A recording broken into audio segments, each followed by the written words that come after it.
Hello everyone. Today we will talk about how to fix the app of Booking.com. We will go to settings, then we click on apps.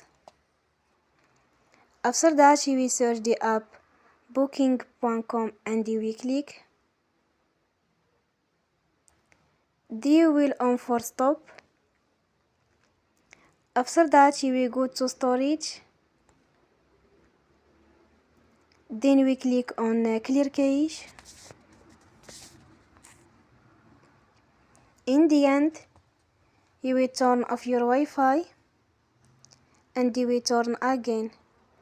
Don't forget to support us by like and subscribe. See you next time and thank you for watching.